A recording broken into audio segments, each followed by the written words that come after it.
Hollywood's Motorcycle Madhouse on iHeartRadio.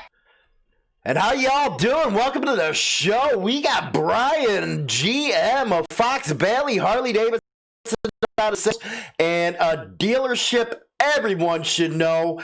And not only because they got a great looking dealership, it's like freaking Disneyland. I actually went in there the other, I think last weekend, and it's huge. A lot of bikes out there, a lot of good people, but because they got an awesome program. As everyone knows, I'm huge when it comes to the trades, and I'm also an advocate for getting kids involved in the trades as well as motorcycling. And Brian came up with a program called, actually, I'm going to let him explain it because it is just an awesome program. Awesome program. How you doing, Brian?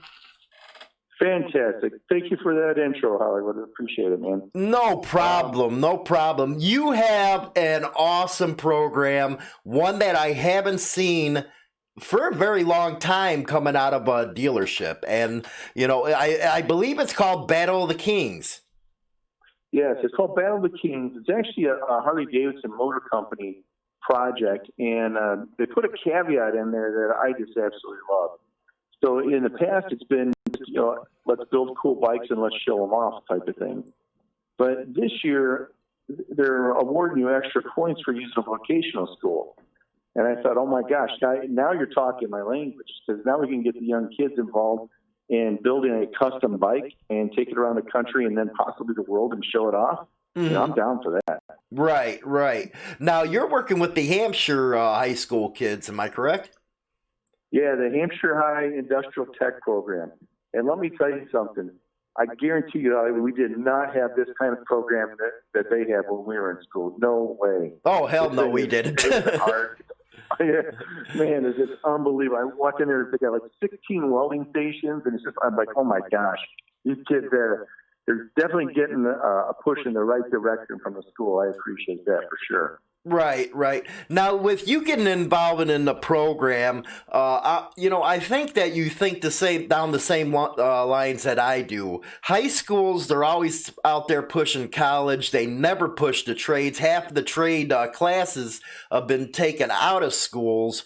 What is your thoughts about that? Because personally, you know, you're going to keep pushing these kids towards college, and I believe that's why they fail. And the trades, there's tradesmen that make more than doctors out there. Yes, there is, for sure. You know, and I'm kind of in a unique position here because, you know, we have 4 kids. The first 2 are in college. One of them is actually attending Hampshire right now, and he's in the industrial tech program there, and he wants to be in the trades. So he's the first out of the kids that want to be in the trades. So it's really shined a light for me that I'm like, my gosh, we need to push this more. Mm-hmm. You know, he's going to be 17 years old. He's going to be certified in 2 different types of machining and whatnot, be able to walk out of high school and get a real job. Right. I mean, it's incredible. Mm-hmm. Well, I think, you know, it's real important, the work that you're doing and the dealership is doing as far as getting kids in the motorcycles also, because right now it's not only Harley Davidson, but it's all manufacturers across the line where they're having a hard time with the younger generation getting interested in motorcycles. So this program alone, you know, I remember, you know, our age, you know, we're up in our 40s and stuff, the old schoolers, now not as old as the graybeards, but we're getting there, that we used to learn everything and get in the motorcycle, and just by walking out our garage door, we see our dads, uncles, or their friends out working on their bikes, and you don't find that much anymore. No, you sure don't. You know, the generations are definitely changing. Mm. However, you know, we are seeing a tremendous amount of interest from these kids going forward. You'll see when you peruse the Facebook and Instagram and stuff for all the Battle of the Kings, you know, Fox Valley Davidson stuff. There's a picture of a young man holding up a shirt, and I can't remember. I think it's either a pan or a shovel head on the shirt that he's buying, mm-hmm. and he's so stoked because this is a motor that he's read so much about and he likes so much to get a T-shirt with that motor on it. So, I mean, that kind of stuff is just, you can't replace that, man. No, you can't. You can't replace the look in a kid's eye either when No. they're around the motorcycles. I know I was a kid in a candy store when I went to my first Harley Davidson dealer, and they were a little bit different back then. They weren't the mega stores that they are now. They were more of the corner shop type of deals.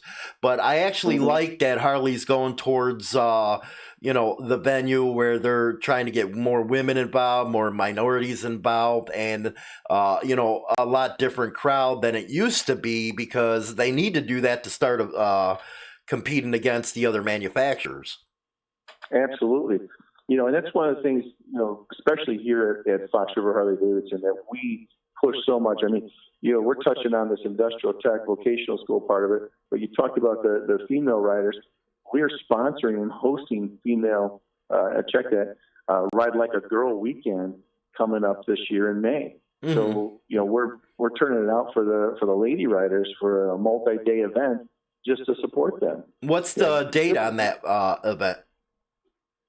But you know what? I should have looked before I got on here, but it's, I believe it's May 5th, if that's the right weekend. I don't have a calendar in front of me, but it's either that weekend or the weekend after. I can get you that info, obviously. Now, what's that on Facebook, you can. What's that event involved for the lady riders? And is it introducing them to bikes or showcasing the bikes? So they've got a handful of keynote speakers that are just icons in motorcycling for the females, and then there's guided rides. There's activities at the dealership, and there's going to be activities throughout the town of St. Charles also. So we're really trying to, roll out the red carpet for them and welcome them, let them know that this is definitely a place that they can come hang out and be a part of. And it's open to all makes and all brands. I mean, that's the one thing that I can't stress enough to people is, we're a Harley Davidson store. We also have in this particular store, we have BMW, Triumph, Aprilia, the list goes on and on. You've seen it. We've got a mega store here. Right. But, our events, they're not exclusive to Harley Davidson. If you ride a Honda, come on out. It doesn't matter. 2 wheels is 2 wheels, 3 wheels is 3 wheels. Obviously, we prefer Harley Davidson, but we'll ride with anybody. Well, you guys going to have Gloria Struck there? Yeah, absolutely. Absolutely. Is she going to be there for the women's ride, Gloria Struck from the Motor Maids, yep, I mean? She's actually, Motor Maids, yep. She's actually going to be speaking. She's one of the keynote speakers for them. So that's kind of a really cool thing for the ladies. Wow. I'll tell you, I was a part of the meeting that they had last Saturday here at the store for their group. And when the ladies went around and talked about how and why they got into motorcycling, I wish I would have recorded the whole thing and just played it for everybody, because that's why we do what we do. Mm-hmm. The emotion that they have and the enthusiasm for Harley Davidson and riding is just incredible. Right. Well, for those that don't, this is an exciting thing for listeners that are in the Illinois, Wisconsin, Iowa area of our listenership. Gloria Struck is about 90 years old, and she started riding when it was not cool for a woman being on a bike. She used to go to Daytona. I heard one of her talks where they refused her service for gas, the whole 9 yards. And she is an inspiration. She has put on over 500,000 miles on her motorcycles. She's rode every year except 1 year when she had some health issues.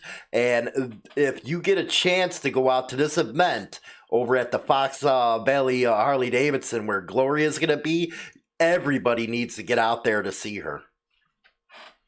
Yeah, it's going to be really cool. I can't wait. This is an event that we've tried to be a part of for the past couple of years, and they had already had their venue secured.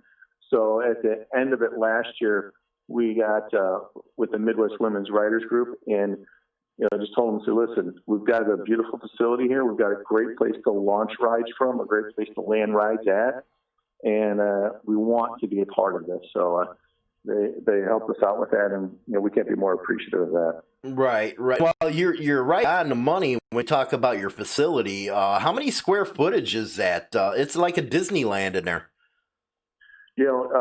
Funny thing you call it Disneyland, because I do talk to the employees about that. And if you ever see me on the floor when I greet somebody new, more times than not, I tell them, say, welcome to Big Kids Disneyland, because that's what it is to me. It's full of bikes, man. It's like, you see showrooms. This is a freaking showroom. Yeah, it's 90,000 square feet, and it is packed full of motorcycles. Everything you could possibly want or see in the motorcycling world is in here, one way, shape, form, or another. Mm-hmm. I can vouch for that. We were actually going to do a video with you, but with the ice storm we're having here in Illinois, the roads are treacherous right now. But I'm guarantee I'll be out there filming for everybody. And Fox Valley, I think, is the newer model. I guess I would call it like the Walmart superstore of dealerships. Would you agree on that? Yeah, it's definitely a big facility. This facility was built in 2006, and our dealership group bought it in 2011. So it was built during the time, when Harley Davidsons were selling quite a bit more than they could make still at that point. Mm-hmm. And, they needed a facility for it. Well, I remember it actually started off in the mid-'90s. You had to get it, when the big arc for a Harley Davidson started to happen, where you had to get on waiting lists and stuff like that with the bikes. And then, with the chopper craze and all that stuff, with the shows on Discovery and stuff, really got people in the motorcycling. But right now, I know your dealership ain't having a problem, but a lot of people out there are hearing concerns about Harley Davidson sales and trouble with the newer generation. What do you attribute to that? Well, this next generation coming up, they're being brought up completely different than, any ones before them. Mm-hmm. And, we just got to do a better job of promoting riding, safe riding, and get them on it. We're a big advocate of our Riders Academy. If you didn't know, that's a program that we have where we bring people in that don't have their license, and in 4 days' time, we teach them the necessary set of skills to get their license, help them get their license, and then obviously it's up to them to get with a group of people which we can introduce them to and become expert riders down the road. But we definitely help them get their license and get them moving along. Mm. And with Harley Davidson, a lot of people don't realize this part either, Holly. Like, we have brand new motorcycles starting at $6,700. Wow, that's something a lot of people don't know, because you'll always hear out there, you have to take a second mortgage to get a motorcycle from Harley Davidson. Yeah. And which model is that one that's starting at $6,700? That would be the Street 500, which is it's the quintessential beginner bike. It really is. It's the bike that we use in the Riders Academy, and it's a nice motorcycle though. I mean, it's a 500cc, liquid cooled 5-speed transmission. It's Harley calls it an urban bike. It'd be great around the city. The funny thing is, when we first started selling these bikes back in 2015, one of the first ones we sold was to a lady, and she would send us pictures that we put on Facebook back then.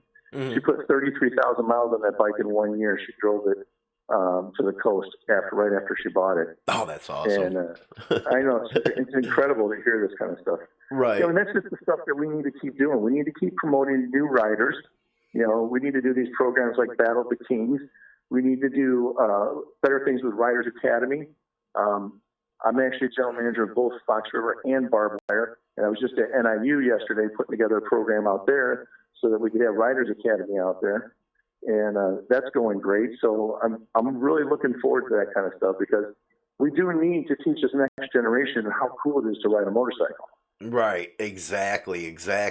Now, what is your concerns as far, because the old timers, they'll never go for it, the electric stuff coming out like the live wire, and the two prototypes, we just did a story on the two prototypes. The one looked like a mountain bike, and the other was a scooter. Yeah. And I understand where Harley Davidson's trying to go. You're trying to go with the urban, the younger type of crowd. But how do you, keep that balance of Harley Davidson, what they're known for with the big bike market, and compared to where, you know, they're trying to spread their wings out, if you can say, to other areas? How do you keep, you know, your older customers happy and still bring in your younger ones? You know, that's a great question. And I think in the beginning of model year 2019, I think Harley Davidson did a good job of answering it. You know, at that time we announced that we were coming out with this electric line of motorcycles. And, you know, everybody's looking at the Livewire. Livewire is just the beginning. Like you said, you know, we've got the kind of mountain bike looking one, the kind of urban scooter looking one, and there's plenty more coming after that. This is going to be a whole family of motorcycles. There's going to be something for everybody in those. Mm-hmm. But the way that Harley addressed it, I thought was fantastic. They did not have to change our bread and butter motorcycle that goes to our core rider, which would be, you know, if you look at stats, that would be like you and I, right? The core rider. Right. And the Street Glide Special, Road Glide Special, the Limited, so the full dresser, and then the Road Glide Ultra, and the Trike, all got upgraded motors and navigation units when they weren't even to that point with those bikes yet, because everything was still new technology on them. Right. So Harley Davidson said, hey, core riders, we are not forgetting you. Matter of fact, we're going to give you a little taste of what we can do right now. Mm-hmm. So I think they really addressed that very well with those motorcycles, because now they have a 114-inch motor. They have the brand new touchscreen navigation system with pinch zoom and everything on it. So there's a lot of really cool things that they offer on the bike that they're trying to make sure that the core rider understands we're not forgetting you. You know, and they're doing a lot with the cruiser line too. They're trying. It's an area that Harley Davidson has worked on for quite a few years. It took a lot of flack when they combined the Softails and Diamonds together, but it makes a lot of sense when you look at the motorcycle. You know, and they're trying to be more efficient with their building, and they're trying to offer more variation to make that midway cruiser line grow. Right. What do you think, you know, took Harley Davidson so long to get to the point where it's at now, where it's offering different models, where in yesteryears it was the same model year after year? You know, what took them so long to get to this point where they said, hey, we have to spread our wings out here. We got to get different models, you know, appeal to different sectors of, you know, the demographics to stay viable? Well, just my personal opinion, okay? You see the same Facebook posts and stuff that I do. Mm-hmm. You look at something on there, and Harley Davidson can put something old school, and you got people on there talking about how it you know, it doesn't have enough technology, it doesn't have this, it doesn't have that. They put something with all that stuff on it, and then somebody complains about that. So I think they've been very careful with their customer base and trying to figure out what it is they really want, and they're trying to deliver the product for those customers. Right. Well, me, I still won't get past the carburetors, man. I won't even get enough fuel injected. I love my 01 Fat Boy. I still won't go. I can't even stand radios on a bike, but I see where you're going at that, because now you got another competitor, another American-made one that actually has the backing of Polaris, which is huge. And I think it's at, you know, how you dealing with the competition coming from India now? Well, I think competition is part of what pushed Harley Davidson to do what they've done the past few years. You know, competition is good no matter where it's at. You know, even in your business, you know, competing with other, you know, talk show hosts and radios, that's good stuff, because that's going to drive you to be better all the time. Exactly. You know, and it's the same thing in this industry. I love seeing new bikes come out that are really cool and badass, and they've got neat features. Because then I can't wait to see what we do, because I know we're doing something also. Mm-hmm. Exactly. You know, one thing I've always wondered about Harley is why it didn't take a cue from, say, Ford or GM, where it did a retro type of release. You know, how you had the Boss Mustang or something. Could you imagine if they put out a limited production Panhead? Well, you know, it's kind of funny you say that, because the next time you're around, stop in. Let me show you the Milwaukee 8. The Milwaukee 8 is an Evo style motor, so it's a single cam, big displacement, less moving parts than a twin cam. Mm-hmm. Very, very much trying to touch that kind of nostalgia on the bike. Mm-hmm. And when you look at the bikes like the Heritage, the new Heritage Classic. That bike looks very much like the 1940s right now, the way it looks, even with the tinting on the bottom of the windshield. And when you look at some of the other stuff, one of the bikes that we have is called a 48. Now, 48 is what Willie G. Davidson, that was his creation of his first bike, a 1948 W125. So it was his modern interpretation of it. Mm-hmm. So he did do a couple of things like that, but they just dabbled in it a little bit. But the stuff that they have put out, I think, is really cool because you can see the similarity between the old and the new in it. Right. Well, you know what? I like a lot of the new models coming out of Harley Davidson. It looks like they're finally trying to expand their base because I hear it all the time from the sport bike kids, because I cover those type of events. They always call the Harley Davidson their grandpa bike. And it's actually, I think one of the biggest mistakes that Harley did with the younger generation was get rid of that V-Rod, though, because that was real popular. So we did get rid of the V-Rod, but have you seen the FX VR? That one I haven't seen yet. So the FX VR, I got one on the floor for you to check out. That, to me, is everything the V-Rod was hoping it was going to be at some point. Now, it's not a full liquid bike like the V-Rod was, but that was one of the things that V-Rod struggled with. This is a 240 millimeter rear tire. The chassis is all its own, even though it's in the Softail family. There's nothing else that's built on this chassis. 114-inch motor on it, and it actually handles like a son of a gun. There's some great videos of Harley Davidson's riders at the proving grounds absolutely shredding a racetrack on this motorcycle. Now, you just mentioned racetrack. Flat track's making a huge comeback. Yeah. And I seen that, under the Battle of the Kings, you also got a racing team over at the dealership, don't you? Well, we're in development of it. It is something that's coming very soon. A couple of our stores already have race teams up in Wisconsin that are part of our network. Mm-hmm. And it is something that I do believe is part of the future of this industry also. Like Flat Out Friday's coming up in, about 2.5 weeks or something? Yep. Or 2 weeks.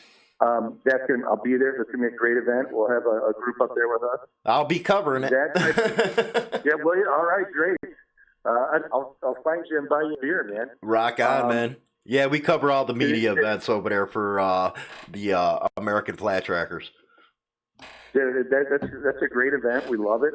And actually, my Milwaukee store and West Bend store, they're leading this when it comes to race teams.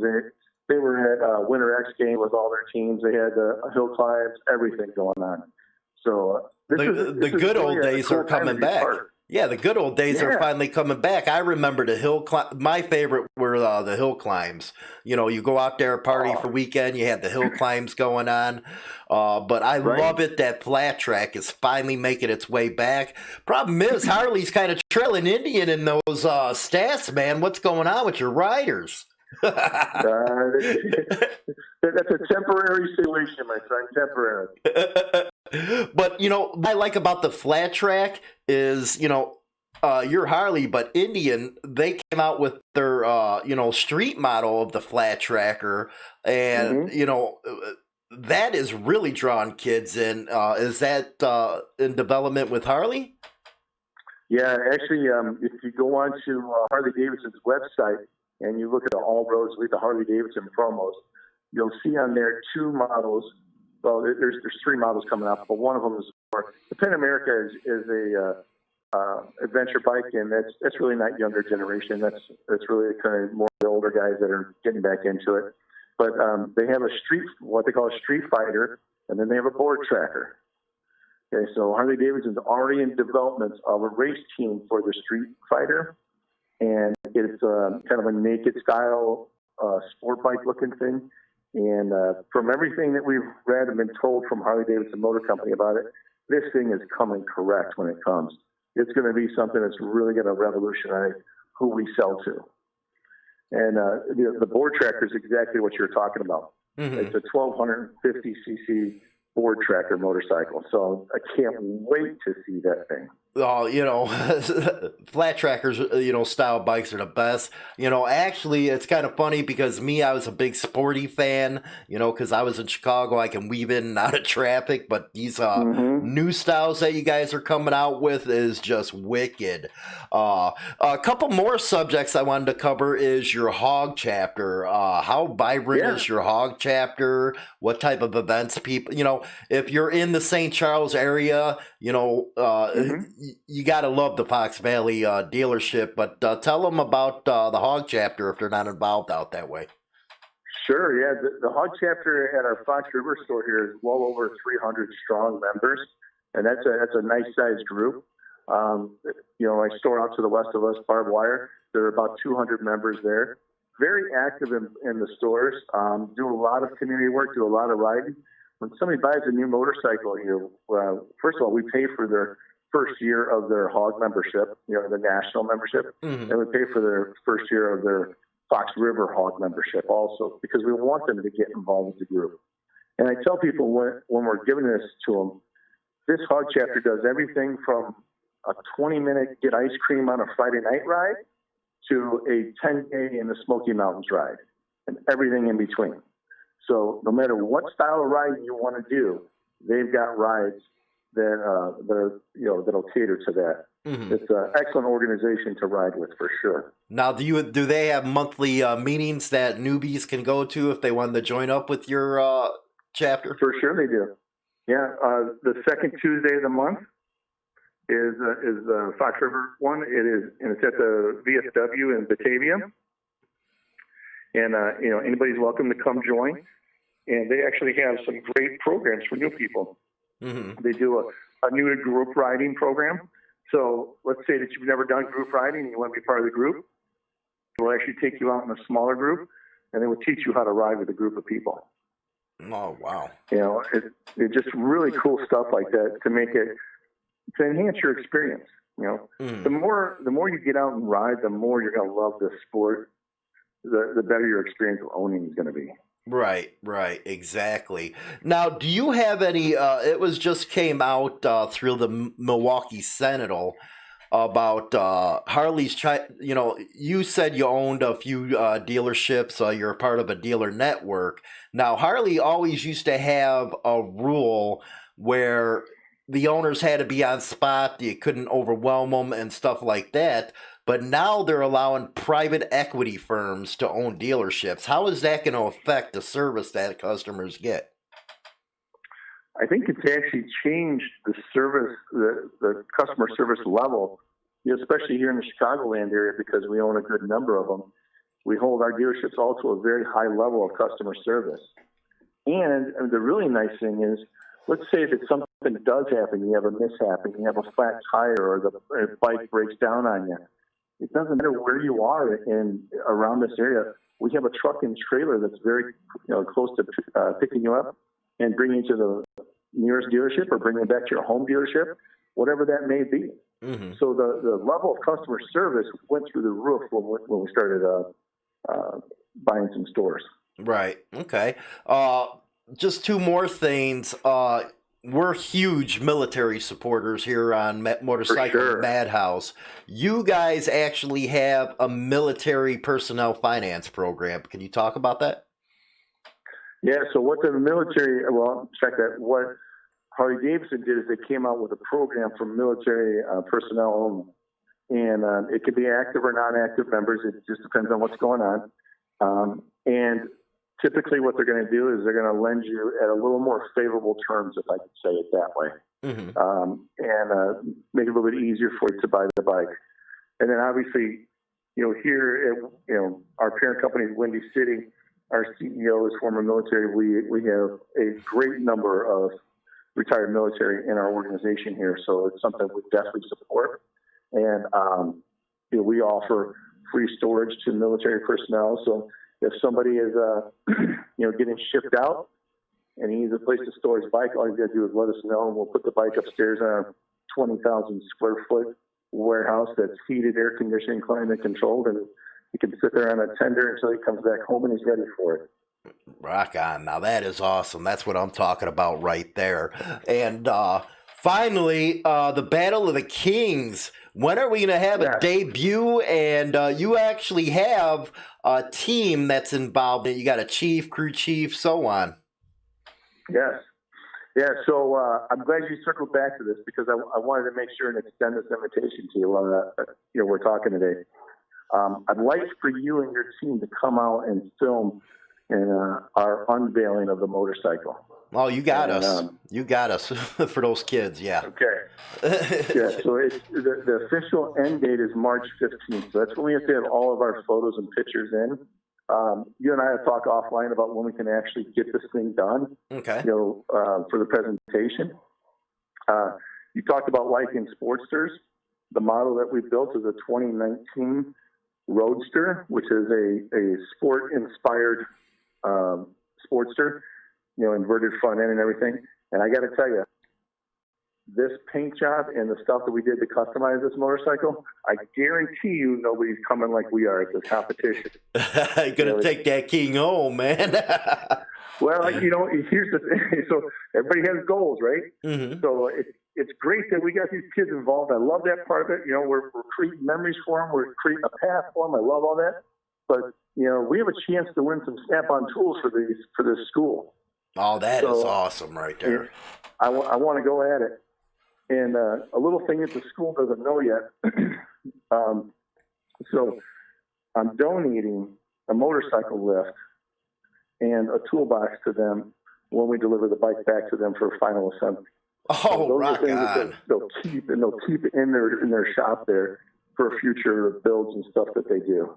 That is freaking awesome, man. Freaking lifting rock on. That's what I'm talking about right there. Right? Yeah, let us know and we'll do the coverage for you and all that good stuff and make sure some of our affiliates kick it out there too. So those kids, you guys are recognized. This thing is cool. I wish I could show you the paint right now, but I can't. It's oh man, is this thing cool. Now, are the kids involved in the paint or you got it on one of your teams doing the job? So here's what we did is we leaned on a local custom painter we do a lot of business with, Havana Customs. Frank Perez is the owner there. Great dude. Mm-hmm. He has a very let's just say he has a street edgy style to him. So he's the perfect guy to do this bike. That was the only direction I gave him on what to paint, other than what colors. We used Harley Davidson Voodoo Purple and Crushed Ice White. So that way we would keep factory colors on the bike. Mm-hmm. And then all the graphics and everything that you see, he came up with. It's really cool. So what the kids did is we brought the bike complete to them originally. You'll see on there where we took a bunch of pictures. We let them start it up and rev it up and all that great stuff. They disassembled the bike all the way down to a roller, okay? Right. We took all the tins and everything off of it. We then took all that stuff and shipped it out for the paint. We brought the bike back here to the store. We put it up on the lift, and we had our master technician, engine builder, teach the class on a Saturday how to disassemble this motor. Oh, right. So he went step by step with them in taking this engine apart. Now, there's going to be some cool stuff here. So the bike right now is the motor work's being done. It's got a built motor, chain drive, and everything in it. The bike is purpose built. When it gets back to the kids, I bought them a kit to build a header and muffler system for the bike. So it comes with a bunch of extra pieces that they'll have to fit themselves and weld themselves together, and they will get to actually build the whole exhaust on the motorcycle. Oh, rock on. Along with final assembly. That is awesome stuff right there. Rock and roll. So, now is this Battle of the Kings, is it a one-time deal or is it a yearly deal with new sets of kids? It's a yearly program. And quite frankly, for me, as long as they keep the vocational part in, as long as Harley Davidson keeps that part in, we're going to participate every year in it. Rock on. That's awesome. That's the here. We all know that we can build bikes. Building them with a vocational school, now that's cool. Yeah, that it is, man. You know, just seeing the look on the kids' eyes, man, it has to be the best thing in the world. And seeing a new generation come in, or at least getting them interested in motorcycling, is perfect. But I really appreciate having you on, Brian. For those out there that are in the area or even out of the area, I'm going to be putting a banner up on the site for Fox Valley Harley Davidson. They got a huge, this is a must-hit dealership on a ride. Like I said, it's like Disneyland for a rider. And they got some good people there. We will be getting you some video of the place. Again, with the ice storm today, it sucked, but we'll be getting out there and we'll be covering this. And don't forget this female riders thing in May. You know, Gloria's going to be out there and a whole bunch of fun. But with that, Brian, any last words?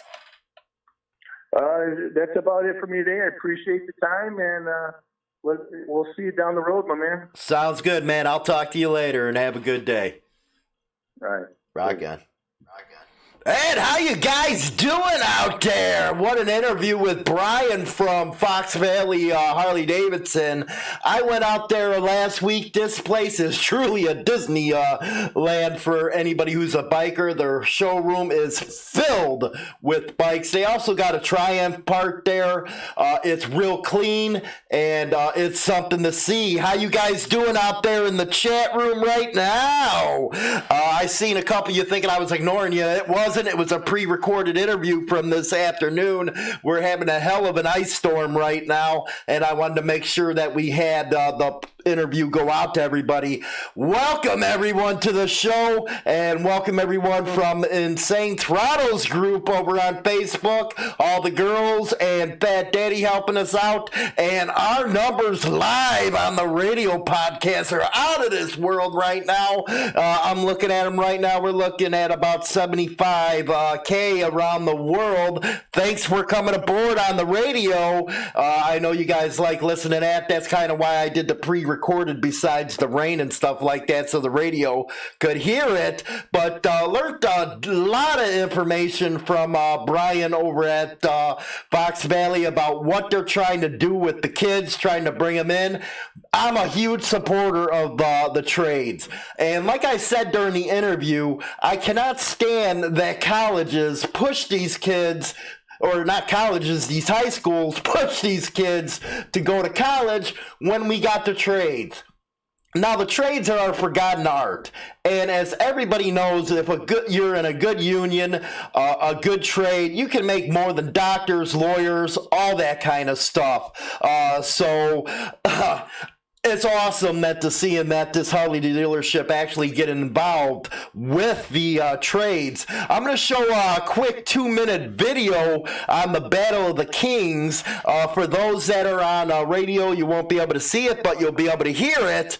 But after that, I'll open the phone lines up for a couple of calls, and we'll get moving on that.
It's Harley Davidson. Gets to build a custom bike hand in hand with Harley. I don't think that's really cool.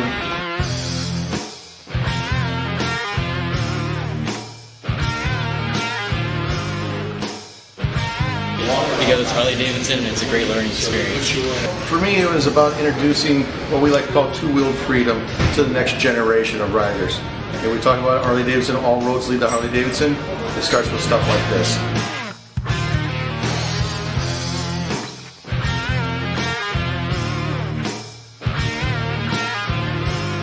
Hey guys, I'm excited to be a part of this because I'm excited to see everything from the ground up and the way these kids are going to be involved. I think it's going to be an amazing experience.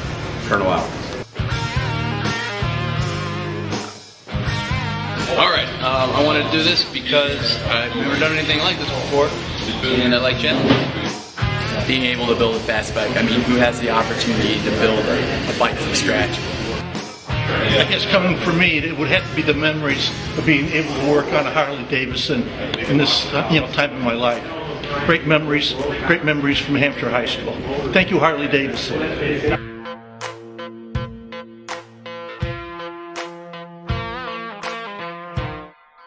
And that is a little bit more on the Battle of the Kings that Fox Valley's involved in. And everybody from Hampshire, you guys got Motorcycle Madhouse's backing. Get out there and kick some ass. Learn something. You'll love motorcycling. It's a great lifestyle, let me tell you. So get out there and kick some butt, kids. We're all pulling for you. And when the unveil is there, we'll make sure to get out there and come see you. We will also definitely, for you ladies, be covering the ladies event over at Fox Valley. We're going to try to get us an interview with Gloria. What do you guys think? Get an interview with a legend. But it's really cool to see that some dealerships are actually getting involved in the community like this with kids, especially when it's at a time where a lot of these educational boards are freaking chopping industrial arts and stuff like that.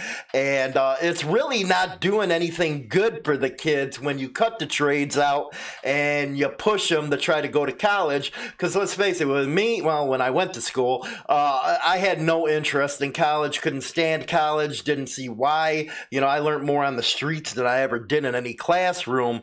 But, I wish I did have a good trade behind me, especially now. You got welding's a huge trade. Of course, you got construction, woodworking, and mechanics as far as auto and motorcycle. The only thing I don't like about the motorcycle mechanic area is there's only, a few trade schools around the country you can actually go to, and it's like a monopoly as far as freaking getting into a motorcycle tech school, and the biggest one being MMI and stuff like that. But take a short sec here if you're looking to help support the show. And thanks for the YouTube super chats that we got on today's show. Really appreciate that. If you want to become a monthly supporter of the show, you can join us on Patreon for as little as $2 a month. We also got our official merchandise store with t-shirts, books, audio, and more. So you to help us over there. I'll open up the phone line if you want to call in, 847-957-1656. Dominic and me were actually talking yesterday, and he gave a lot of good insight on how the Hog chapter is owned by the dealership and stuff like that, because I guess some hog dealerships go out there, thinking their own entity, but in truth, the actual dealership owns the chapter. So that's how that works. I wasn't able to get into the big details with him on that because it was only a half-hour interview. So maybe down the road I'll get into him with that. But what I do know is go check out Fox Valley's, they're in St. Charles. Check out their website. They got some good videos on there, like the Battle of the Kings. They got the walk around of the dealership. And when he's talking 90,000 square feet, he's talking 90,000 square feet. This thing's freaking huge. It might as well be a Mall of America for Harley Davidson. And they really step up. The salespeople are real cool. They got a lot of nice ladies out there that are actually salespeople as well. They're very knowledgeable on the bikes, and they're pretty cool. They're pretty friendly. Now, next week, actually, I'm going to continue a series where we do Harley Davidson Undercover, and we're going to try to answer the question why Harley Davidson is having a hard time with their sales. And we're going to wear a spy cam in there, walk in there, check out their customer service, see how fast they talk to us, see their product knowledge, the cleanliness of the store, and see if we recommend them. Now, on a scale of 1 to 10, we would, with Fox Valley Harley Davidson, we would obviously give them a 10 because the way their score looks. Or, their store, not their score, but the way their store looks, the professionalism of the employees, the knowledge, and the community service that they're performing. So, yeah, we give them a 10. We tell you straight up, go in there, get yourself a bike. They got awesome deals, got great financing, as well as military financing through Harley Davidson. And better yet, the dealership is actually getting involved in flat tracks, something I love. But let me go to the chat room real quick, see if we got any questions. If we're not going to have any phone calls in, you guys can call in anytime you want in the next couple minutes. If not, we'll end the show. Oh, Bull Hollywood, this isn't research. You just want to go back there. You know what? Actually, Bo, I really liked the damn store. It was awesome. Most Harley Davidson stores are around the 20,000 square foot mark, but this one was 90,000, and it was just packed full of different bikes. And I did like the Triumph part of it, because you got to remember, when I first started out riding, my first bike was a 77th Triumph Bonneville. So Triumph will always have a place with me. I don't give a damn what you say about them. Triumph fucking rocks. I thought the best freaking custom made choppers were Triumphs during the old days. So yeah, it rocks. They got a freaking Triumph thing right there. What else we got going on there? NAMM, where they bought American made. Well, yeah, it's even crazy for what Harley wants to. Well, we know that, don't we, JP? The pricing and stuff like that. They're going to have to, at some point, find a balance with their pricing, because it shouldn't take you a second mortgage to get a Harley Davidson. They got to get ahead of this curve. According to Motley Fool, their sales last year just fell flat on their ass. And I know us old timers, we pick on them because of the style bikes are coming out, but they're trying to get to that younger crowd, which, hey, you can't blame them. A guy like me is going to be riding, 20 more years, 25 more years, whatever it is. You're on air, New York. Hollywood. It was a good interview. Hey, what's up, buddy? Not much. I thought it was a good interview. Thanks, man. I appreciate that. He's a real cool freaking guy. He was real interested, and I think we had a lot in common when it come to this Battle of the Kings thing. I'm really interested in that, with them getting out there and helping these kids. And you can see it just from their promo video about the program, how much the kids were really excited to be around the bikes. Oh yeah. I mean, I wish they had that when I was a kid. I would have been all over that. Oh, you imagine when we were younger if we had that? Forget about it. I would have been sweet. We did BOCES. I did BOCES. It was carpentry, or it was auto mechanics or auto body, basically. Mm-hmm. Right. So carpentry covered electrical and stuff. We didn't have. There was no bike mechanic class actually.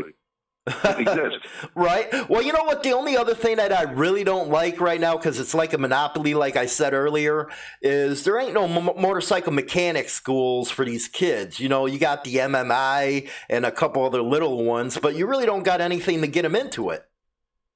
No, not much. MMI is supposed to be a good school, and then Harley Davidson also does their own school. But that's Harley Davidson product only. You know what I mean? Right. They don't get to learn MMI it does a little bit. Yeah, sorry. MMI does a little bit of everything. Right. Well, what do you think about their hog chapter? They're at about 300, they said, and they said they're pretty involved with it. I didn't get to the point where get into the politics of who owns what and all that type of stuff. But you had some interesting views on that, and I'd like to get that out.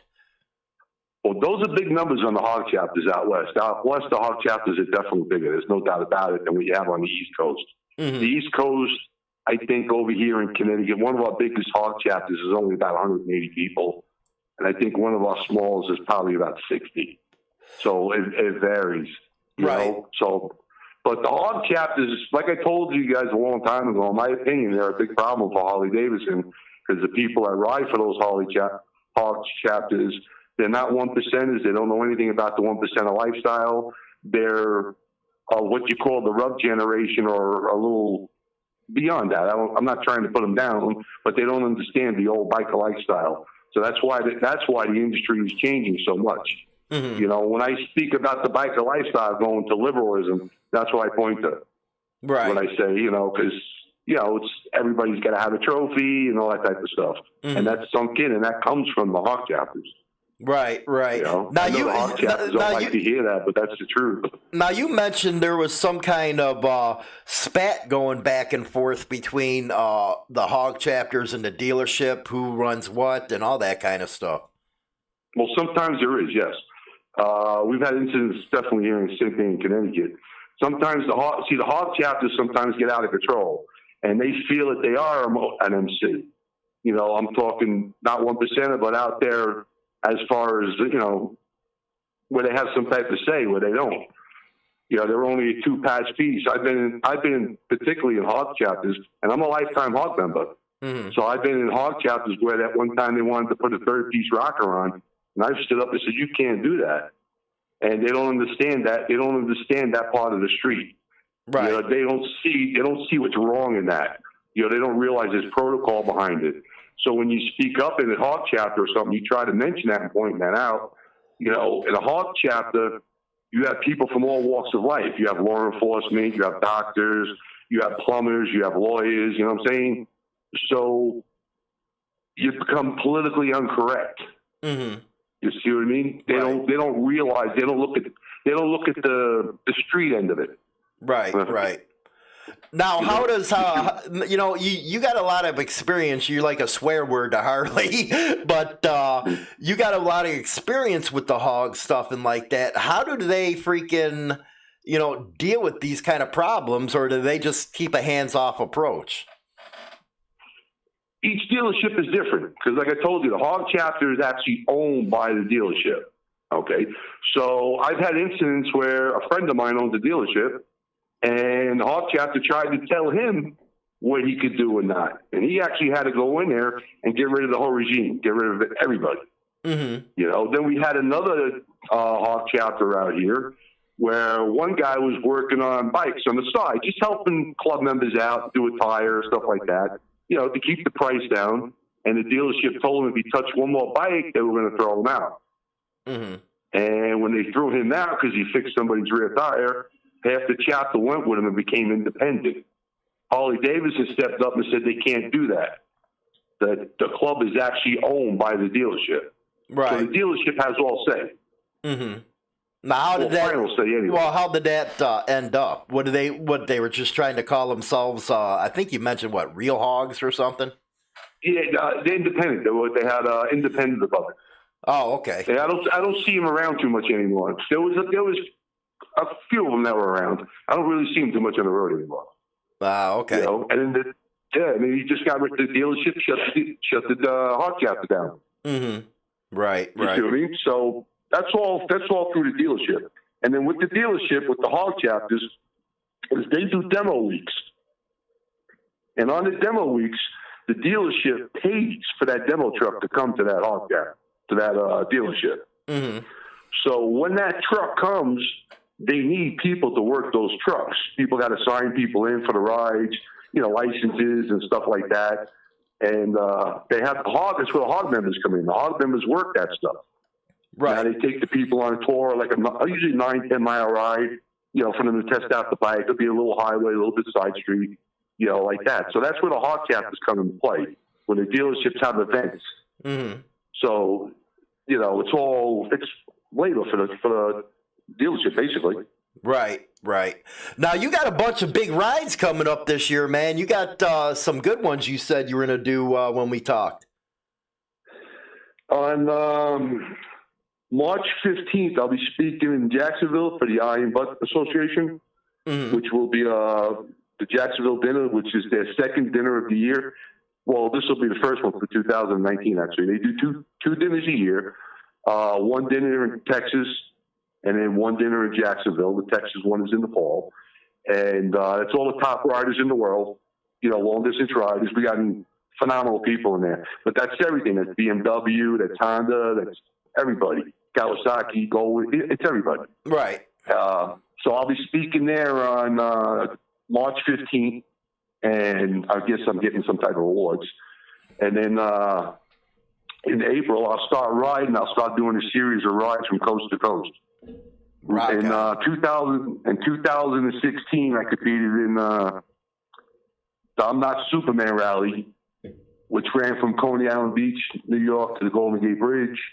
And that was basically Honda, BMW, a few Harley Davidsons. All the bikes were carrying 11.5 gallons worth of fuel.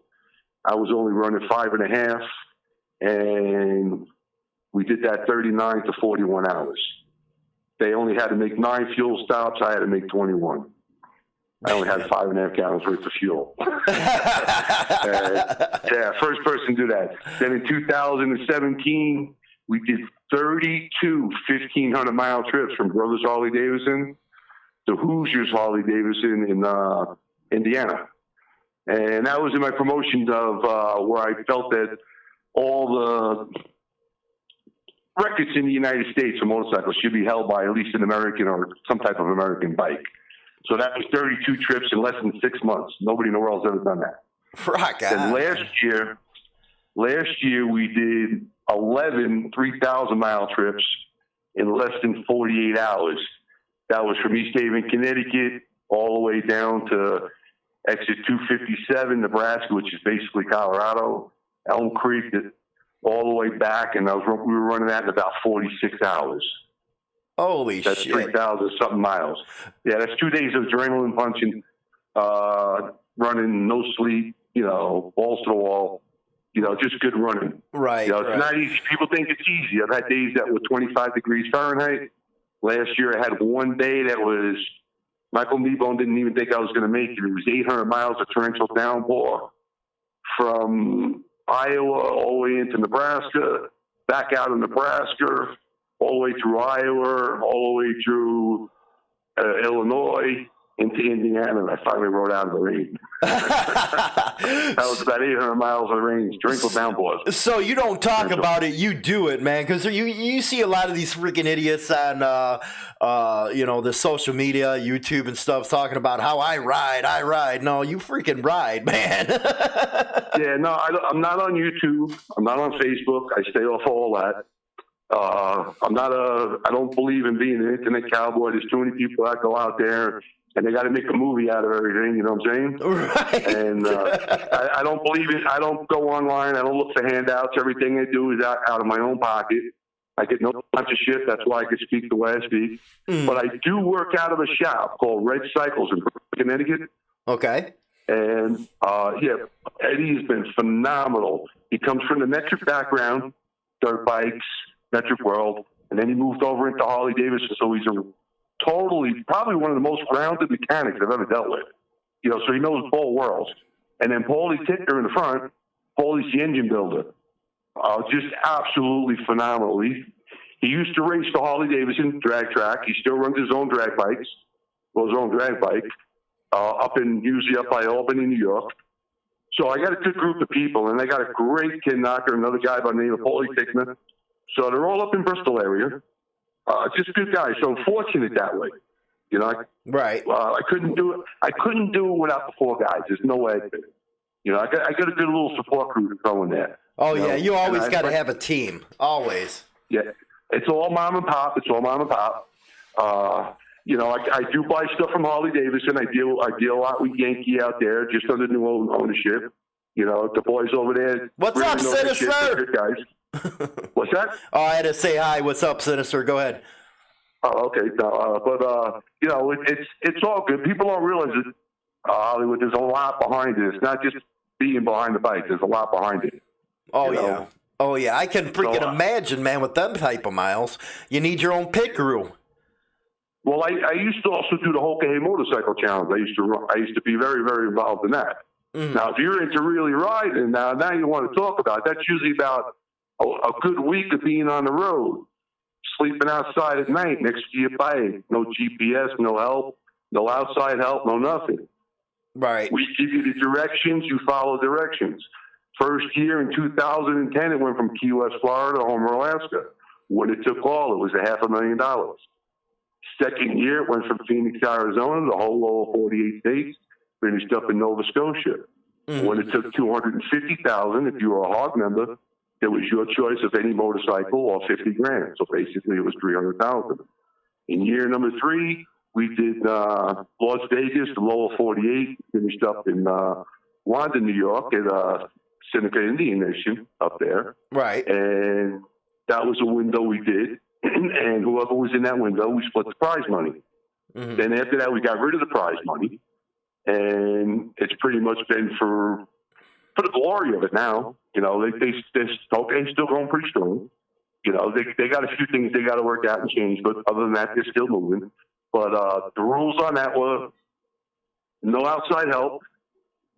They give you the directions, okay? Street by street, so all back roads. At night, no hotel, you sleep next to your bike, okay? And no speeding ticket. I'm trying to think what else I could tell you on that one. That's a really good run. That's a very good run. You know what my ultimate dream was to take the fat boy on old Route 66 and veer south all the way to the tip of South America. Problem is, man, I'm a gringo and they'll fucking cut my head off or some shit down there. Okay, well, let's talk about the Iron Butt real quick. We have a fella called Dave, the attorney who rides. I forget his last name. Out of Miami. He's an attorney in Miami, and he rode, I believe, I want to say 2014. He rode from the bottom of South America all the way straight through South America, all the way through Mexico, straight through the United States, all the way to Poodle Bay, Alaska. Holy shit. Then he turned around and rode all the way down to Miami to go home. Oh, he's only the second man. He's only the second man in the world to ever do it, and he's okay, believe it or not. Real good guy, real good hardcore rider. So there's a lot of people out there like that, you know, that I meet and that I know. But there's quite a few. Right. Well, can you imagine, just not trying to make it quick, but taking like a year off and just go, man? I think that would be the best thing, hitting, Mexico, Central America, South America. I got some buddies in Peru. They said it's a beautiful country, all the way down to the tip. I just think that'd be a ride of a lifetime. I know a lot of guys want to do the Europe ride, but I got I love Latino culture and stuff like that. So that would just be a dream for me. Yeah, sounds like the woman you're after. Hey, you know what? Latino women are the hottest freaking things that ever walked the face of this earth, let me tell you. They will freaking give you a good ride, but they'll kick your ass afterward. Well, on a serious note, okay, the lower 48 of the United States, I've ridden the whole entire, I can't even tell you how many times I've ridden the lower 48. I've ridden all of Alaska, all of the Yukon, and up in... only part of Canada I'm missing is up by Newfoundland, which I'll probably ride with a buddy this year, actually. But the lower 48, if you're riding back roads, you'll never, ever, ever see the whole United States. There's so much to ride just in the lower 48. It's unbelievable. Everybody's worried about going to Europe and all these other places. Right here in our own backyard, we have basically some of the best riding in the world right here. Especially in the northeast corner, from Pennsylvania all the way up to Maine. I could literally leave New Haven, Connecticut, and ride on nothing but back roads all the way to Canada or all the way up through Maine, and never touch a highway. And twisty, turny roads like you wouldn't believe. Tight little roads. We have more roads here in the lower 48 than anywhere in the world to ride. Rock and we have the best riding in the world, actually. That's why everybody comes here. Hey, a friend of mine. Hold on a sec. I got to give a shout out to JR. He finally signed up for A-Bait. Awesome, JR. You're going to love A-Bait. Go ahead, Dominic. Well, I have a fellow that comes in from the United Kingdom every to ride the last couple of Hope Hayes. His name is Kurt. And last time I saw him, he came in 2015 with his son, did a memorial ride with me for Surgeons. And he'll tell you, coming right out of the UK, he comes here just to ride the lower 48 on an adrenaline rush, and he rides the Hope Hayes. He spends a week on the road. It's 24 hours a day riding for a week. You pull over when you're tired. You sleep next to the bike. And they'll tell you the same thing. There's no place like the lower 48 to ride. Right. Well, you know what? I'm hoping if your schedule permits, you're able to get on the Michigan run with us. I'm going to be taking the Wisconsin, the Route 1 all the way up through northern Wisconsin. Going to be staying at the Hiawatha National Forest for the good old biker camp out before we go on. So, you know, that's good country up north, I hear, and it's beautiful roads, hills, and stuff like that. So it's going to be a kick-ass ride. And Black Dragon will be coming up from Georgia, so he's going to get a route, and we're going to try to get a Chi-Town route going as well. Hopefully you can get on that one. I saw Black Dragon talking about that advertising, and I'm really pushing to get there. So, weather permitting, if I should be able to, because I'm going to try to run in April, but April and May is kind of touchy sometimes for me to get over the Rockies because of the snow. Mm-hmm. So usually I'll have to turn around Nebraska and run back. So I'm trying to lay out this year for the IBA Association, which is the Iron Butt, at least 10 50cc. So that's 10 trips from coast to coast in a 6-month period. Holy shit. So you're going to need some tires, man. Well, I do. I go through a lot of tires. Each trip from New York to California back is a tire. And that's if the weather is cool. If the weather's hot, it's a one-way deal. So that's why around July, August, I lay up on it. Because, like you said, you burn through the rubber real quick. But I'm really trying to make that, you know, because I just like the body. It's going to be a good old-fashioned one, man. We're going to get out there at that campground the first night and party it up in the National Forest, then move on to the Wolverine campground that the state of Michigan ABATE has set up. And I really love, you know what? I'm a huge supporter of ABATE. I love them people. They really do good for us and stuff. They out there fighting for us all the time with these damn lawmakers. Because I couldn't be in the same room as a lawmaker. So they're doing real good with that stuff. And I love freaking supporting them. And, you know, that's one organization. If you want to be a part of anything, I always steer people away from motorcycle clubs because most people ain't ready for a motorcycle club. They don't got the commitment. They don't know what goes into it, the politics. But ABATE, that's a no. You're not going to lose anything. ABATE is the way to go. Yeah, ABATE's definitely the way to go. There's no doubt about it. A motorcycle club is a huge commitment. People don't realize it. It's a lifestyle. It's a huge, huge, huge commitment. Not only personally, financially, the whole way. It's a lifestyle. Right. Exactly. But I really appreciate you coming on and sitting and talking with us like that. I can't, you know what? I need to, get you a GoPro. I got to see some of your motorcycle adventures, man, because you ride like hell, man. I've never GoPro'd anything. All the miles I've done, my Softail, we've almost got it back together. It's got well over 200,000 on it. It's been on the road for 7 years, right? I put it on the road in April of 2011 when I got out. So, it's April of 2011. So from April 2011 to now, it's got about 240, close to 240 on it. But that's not the only bike I ride. I ride a CVO Road Glide. I've had a Street Glide, another Softail. Right. So I got to, you know what I mean? Rock on. Right now, I just run the 2 bikes. Rock on. Awesome, man. And listen, everybody out there, man, you guys are a pisser in the chat. That's freaking awesome. I love that stuff. We got the best YouTube chat around, I think, man. It's hilarious. That's why I got it up on the screen so I had to watch it because, I laugh my ass out. You guys are funny as hell. I love the support in the YouTube chat room. I got to get the radio, figure out a way to get our radio one hooked up here because there's like so many people in that thing. It's hard to follow them. That's why I love my YouTube chat channel. But we also got our Facebook one being ran by Fat Daddy Production and the girls, and they're just kicking ass. They're spreading it out to the groups, so we're in a bunch of groups right now. And Biker New England TV, welcome to the show. Thanks for coming in, Hermes. But yeah, we love the show's really blowing up, and it's because everybody out there, and we really appreciate everything that everybody does. Hey, I put the word out there every day. It's more people put the word out, the better. Rock and roll, man. I really appreciate everything. But I'm going to cut you off and finish up the show. I always say, everybody says, hey, I thought you're only on from 7 to 7:30. You're always on an hour or two. It's like, hey, man, I like talking, whatever. So, yeah, it's too much fun. Right? Awesome, man. Have a good night. I'll talk to you later, buddy.